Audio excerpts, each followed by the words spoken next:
कामना सुहागिन के साथ ना हो, कामना औरत के इच्छा ना हो। भीम शंकर कामना मेहरारू के मन ना हो। जे पियवा प्रदेश से आई तने बोलित बतियाई हंसी हंसाई।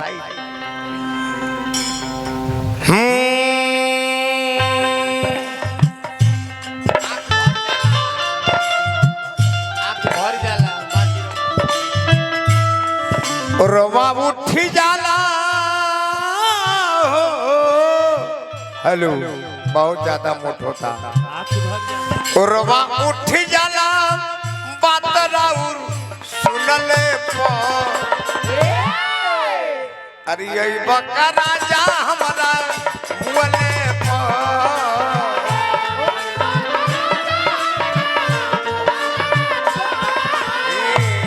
बका राजा हमारा बोले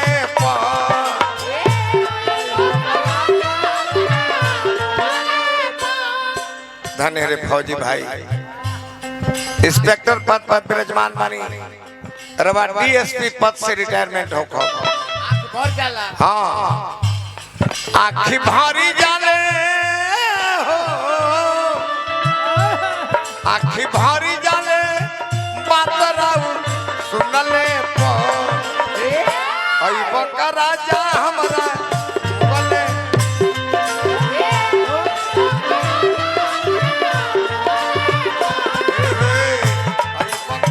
राजा हमारा बोले।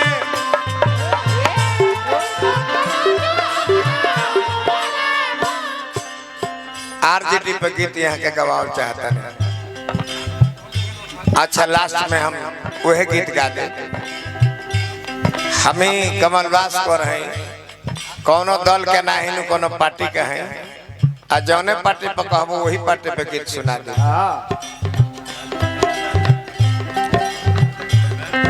अइबा का राजा हमरा मोले पर अइबा का राजा अरे अइबा का राजा अइबा का राजा हमरा बोले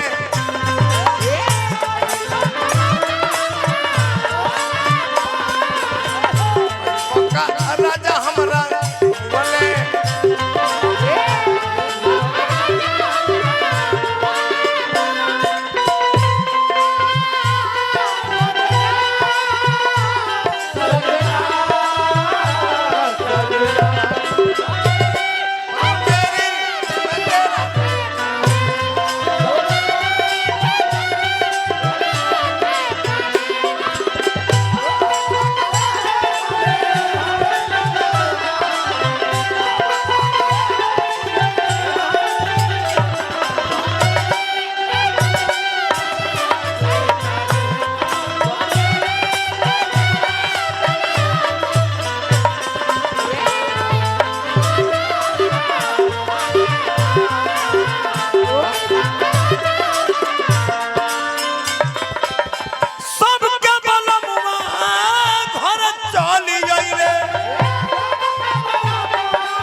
सबके बलमु लगन में घरे चले लन। हाँ चढ़ाली जवन सबके बलमुआ घरे चले ले तन दिखावरा सबके बलमुआ घरे चली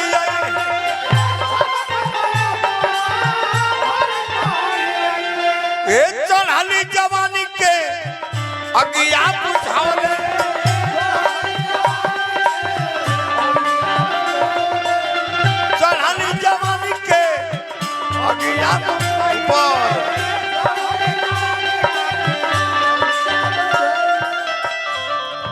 एने आवा रोमा उठी जाला रोमा उठी जाला अंग अंग छुअले बात मन बकौनो घटना घटले अरे यही बका राजा हमरा बोले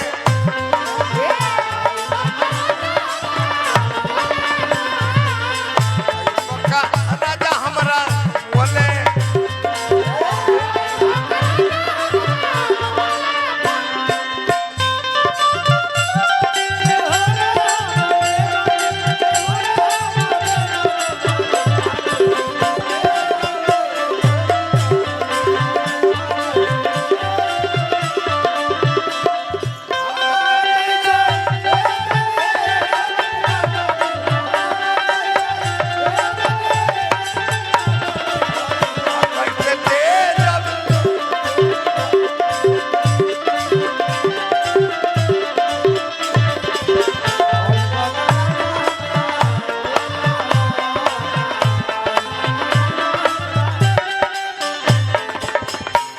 वाह हो खुशीनगर जिला के हमन बुआ उनकर का नाम हो प्रीतम ठीक बात ये हमारा बबुआ प्रसाद साउंड सर्विस डुमरी से जेकर ऑपरेटर बड़न भीम जी भीम बबुआ के शुभ आशीर्वाद बा ये तरह कला में दिन दुगुना रात चौगुना ही तेरे बढ़ोतरी भई रहो हाँ न देता नहीं लास्ट में कह तारिका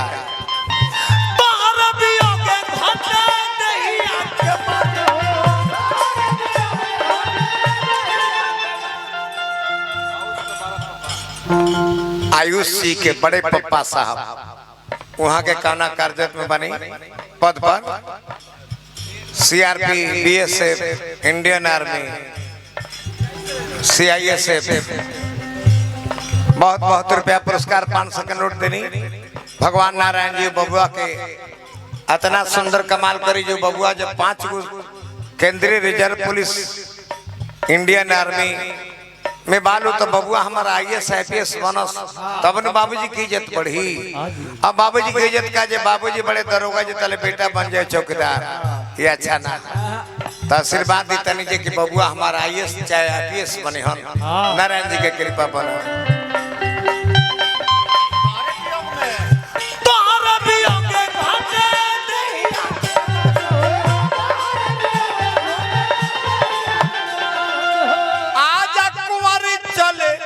अंतिम सांस